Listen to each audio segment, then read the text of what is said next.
سلام۔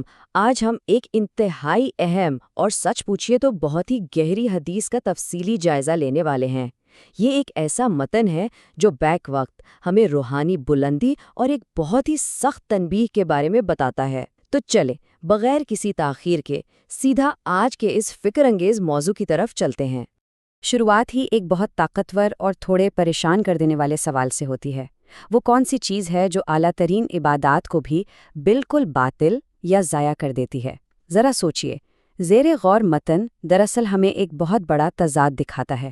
ایک طرف انتہائی کٹھن ظاہری عبادت ہے اور دوسری طرف مکمل روحانی تباہی۔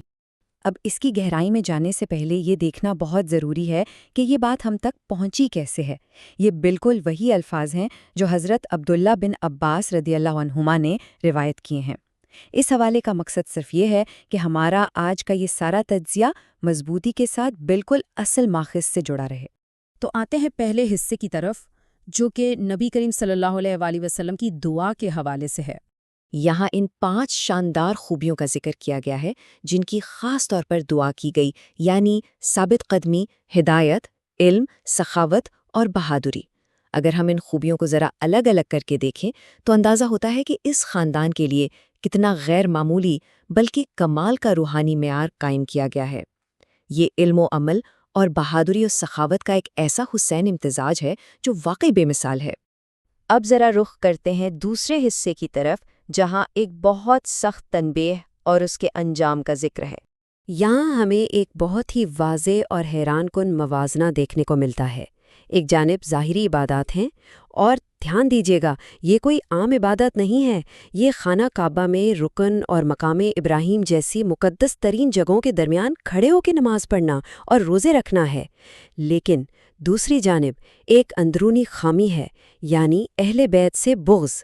سب سے اہم نقطہ یہ ہے کہ خانہ کعبہ کے سائے میں کی جانے والی ان عظیم ترین عبادات کا سارا وزن اس اندرونی بغض کے سامنے بالکل ختم ہو کے رہ جاتا ہے۔ تو پھر اس اندرونی بغض کا حتمی نتیجہ کیا نکلتا ہے؟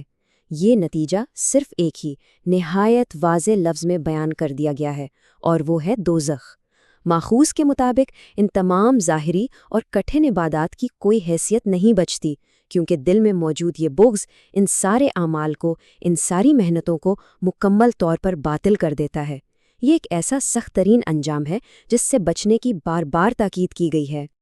اب ہم اپنے جائزے کے تیسرے حصے پر آتے ہیں، جو حدیث کی درجہ بندی اور اس کی استناد کے بارے میں ہے۔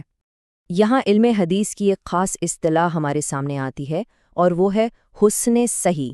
اصل میں یہ درجہ بندی اس بات کی نشاندہی کرتی ہے کہ یہ حدیث اسناد اور راویوں کے اعتبار سے امام مسلم کے مقرر کردہ انتہائی سخت اور مستند معیار پر بالکل پوری اترتی ہے، یعنی علمی حلقوں میں اس متن کو واقعی ایک انتہائی معتبر مقام حاصل ہے۔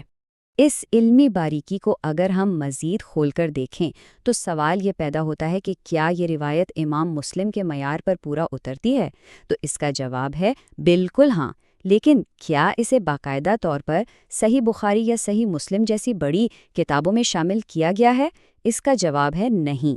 اب یہ بات علمی دنیا میں بہت اہمیت رکھتی ہے، کیونکہ دیکھیں ایک حدیث اپنے معیار کے لحاظ سے بالکل مستند ہو سکتی ہے، باوجود اس کے کہ وہ ان 2 مشہور کتابوں کے اندر موجود نہ ہو۔ یہ ایک بہت ہی دلچسپ علمی پہلو ہے۔ تو ہمارا آج کا یہ تجزیہ ایک بہت ہی گہرے اور سچ پوچھیں تو سوچنے پر مجبور کر دینے والے سوال پر ختم ہوتا ہے۔ کیا ظاہری عبادات کبھی بھی اندرونی عقیدت اور دل کی پاکیزگی کے بغیر قبول ہو سکتی ہیں؟ اس تمام ماخذ کا نچوڑ، اس کا خلاصہ یہی ہے کہ ظاہری مذہبی اعمال کا اس وقت تک کوئی فائدہ نہیں جب تک کہ وہ اندرونی روحانی طہارت اور محبت کے ساتھ مکمل طور پر ہم آہنگ نہ ہوں۔ یہ واقعی ایک ایسا پہلو ہے جس پر ہم سب کو بہت گہرائی سے غور کرنا چاہیے۔